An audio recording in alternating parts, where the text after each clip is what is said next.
Good evening, Ashutosh, and thank you for meeting with us for an interview.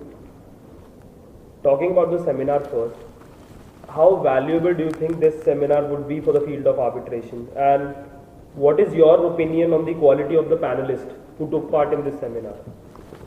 I think the seminar was very well organized and a brilliant initiative by the university to let the students know what is going on in the field, because it was a 2-day seminar and the first day of the lecture series. I think a lot of students benefited from the lectures, because in universities, of course, we do have subjects on papers on arbitration.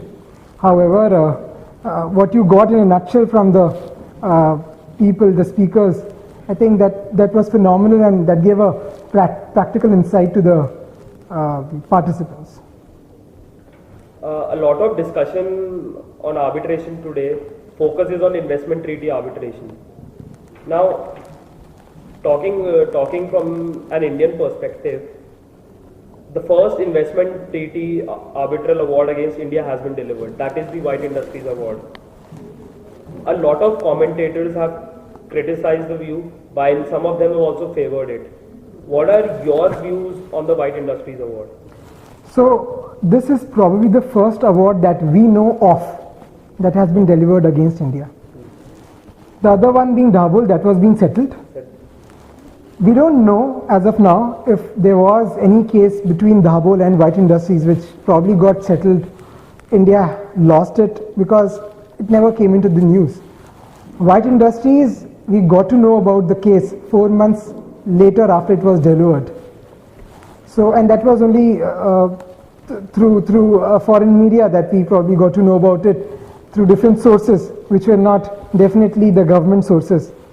It has been in public domain, but you would still not find the award on the website of probably Ministry of Finance, which handles the bilateral investment treaties, or the bilateral investment program agreement, BIPA is what they call.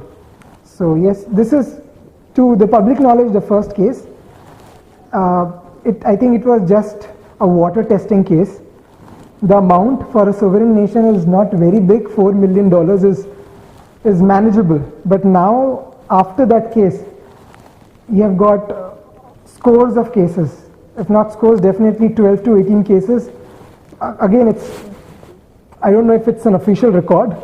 The UNCTAD website says we have around 12 cases, and we are definitely among the top 10 nations against, top 10 or top 11 nations against whom investment treaty arbitrations are currently pending. So that's a big number, and India has to be very cautious and trade very, very carefully because the amount later can be very huge, running into billions of dollars. Certainly, the White Industries Award has opened floodgates to a lot of claims.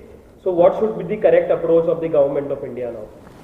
So the correct approach, of course, you have to sit and think about it. The government has to sit and think about it. It's not going to be an easy task now that there are so many claims against the government.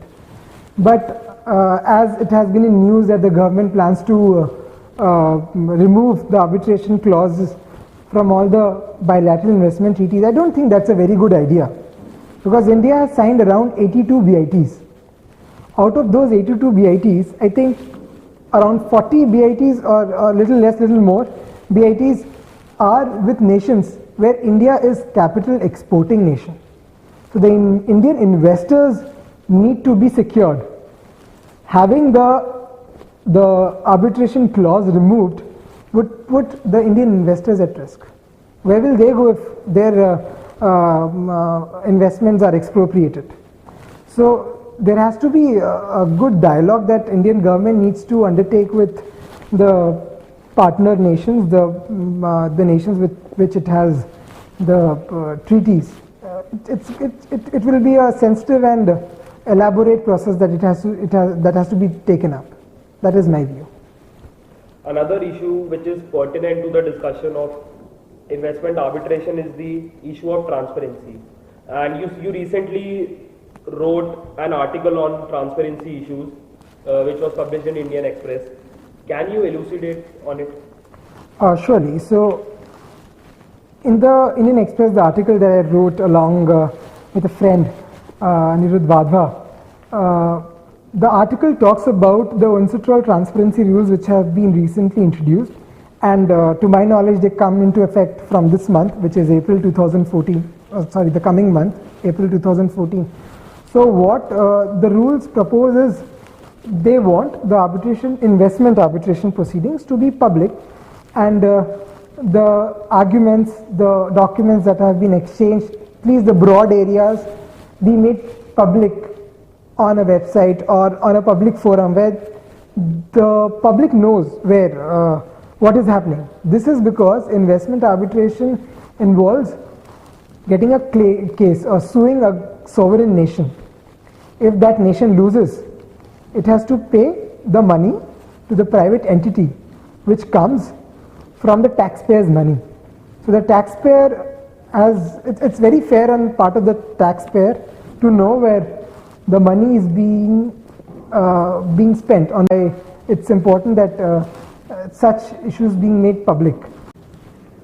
So what do you think the government of India should do for reshaping the position of the investment law which exists today?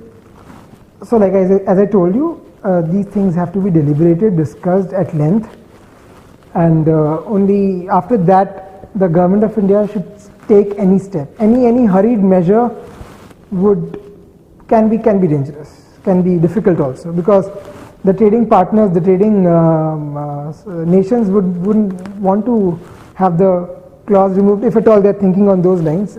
We don't know, it's just probably in the air that's being said. Such an action is on the horizon or is close to being implemented, but we can't really say it for sure. Nothing is public.